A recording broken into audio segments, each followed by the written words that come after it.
The NFL is back and in a big way.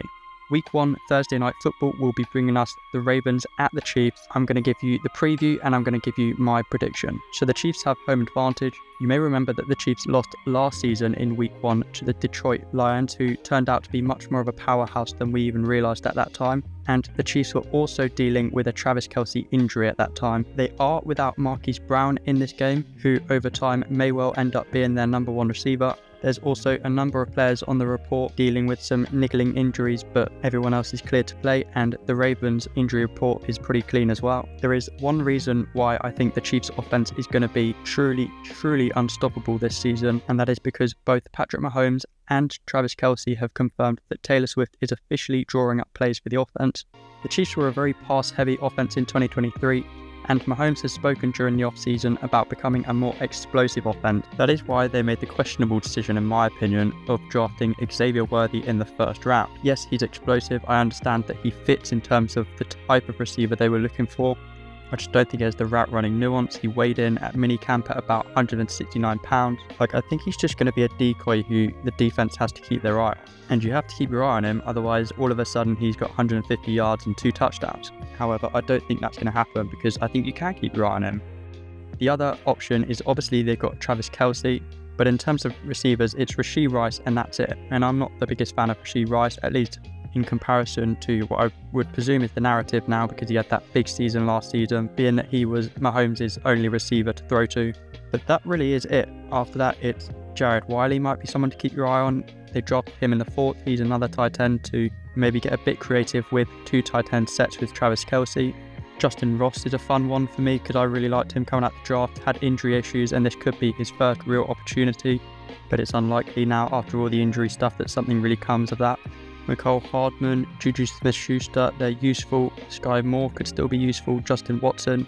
They've got a lot of those guys, but no one who is going to really strike fear in you. And I don't think Rashee Rice or Xavier Worthy are those guys either. And then we move on to offensive line. Really solid in the middle, center, and the 2 guards. All of those guys are really solid.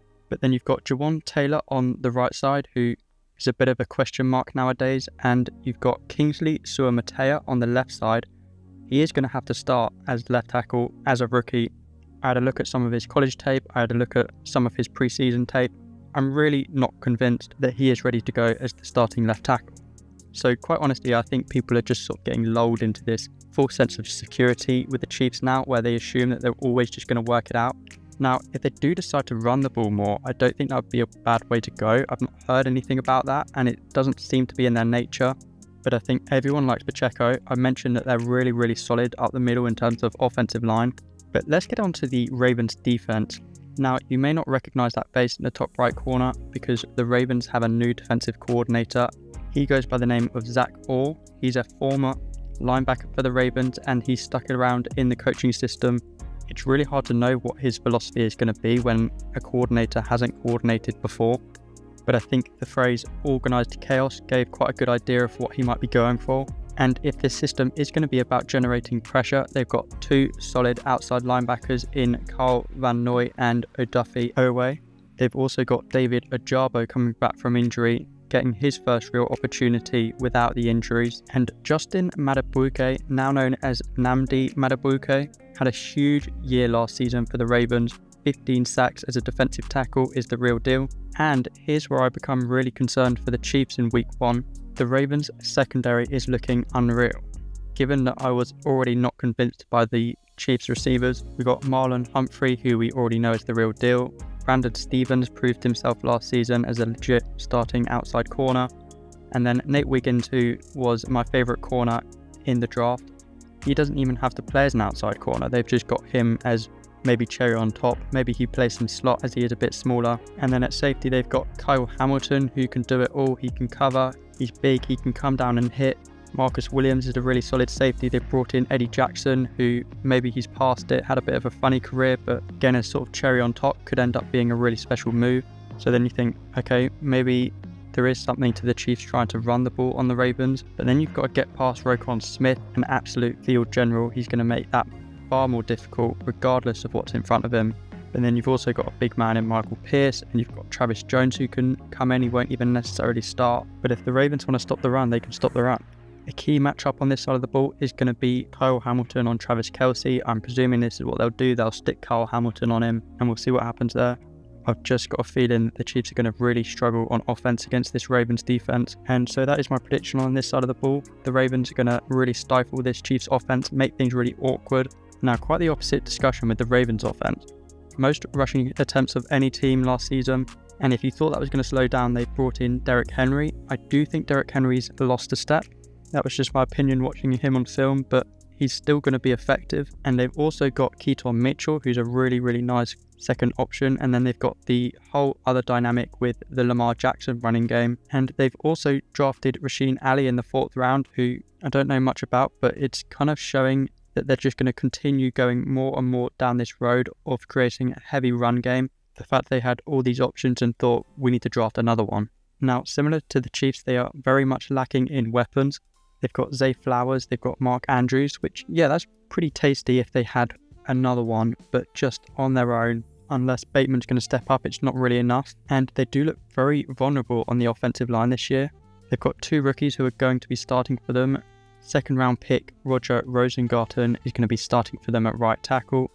Andrew Voorhees, 7th round pick, is going to be starting for them at left guard. And presumably they're going to have Daniel Falele at right guard, who also in himself is a bit of an unproven commodity. I did watch some tape on these guys and they do look vulnerable to me. However, that's in pass protection. They can definitely create movement. I do not doubt that for a second. And the fact that the Ravens have just walked into the season with this situation, it's pointing more and more to me that they're going to want to run the ball. And more than ever, with Derrick Henry as well. So can the Chiefs defense withstand this? Well, I'm not convinced. The AFC Championship game was really weird because the Ravens threw the ball a ton.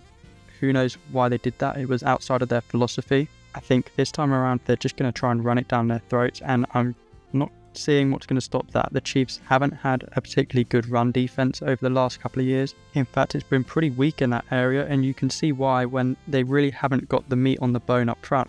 We know Chris Jones is special as a pass rushing threat, but he's not a run stuffer. Nor is Tashawn Wharton, Derek Nardi, or Marlon. I'm just going to call him Marlon. I've really run out of steam as it pertains to trying to pronounce names in this video. But yeah, I'm really not seeing who's going to stuff the run for the Chiefs. And they've got Nick Bolton behind them. So similar to Roquan Smith to a lesser extent. He's not quite on that level, but will give them a little bit of a backbone. But then the Chiefs don't run the ball like the Ravens do, and the Chiefs don't have Travis Jones and Michael Pierce. Now, where it gets interesting is the Chiefs secondary is legit. There is no part of me that thinks the Ravens can drop back and throw the ball all over the Chiefs, or really have very much success at all in the passing game, to be honest. So my prediction on this side of the ball, Chiefs to shut down Ravens pass game, but get beaten up with a heavy run game. And I am actually going to go with a slight upset and take the Ravens here. I'm going with a low scoring game, 20-17, a couple of bits of Mahomes magic. But ultimately, I think the Chiefs defense is going to be on the field a lot because the offense is going to be struggling. And a genuine factor about having Derrick Henry is that he literally beats the other team up. They're going to become exhausted. They're going to start to look weak and fatigued. And I think it could just slip out of the Chiefs' hands here. But regardless, I could not be more excited that football is back. Let me know what your thoughts are in the comments below. Please make sure to enjoy the game. Remember that that's what you're there to do. Don't spend the whole time moaning about refs and Taylor Swift and whatever it is that is going to come up that everyone is going to end up moaning about. Just enjoy football being back, because remember, it will go away again.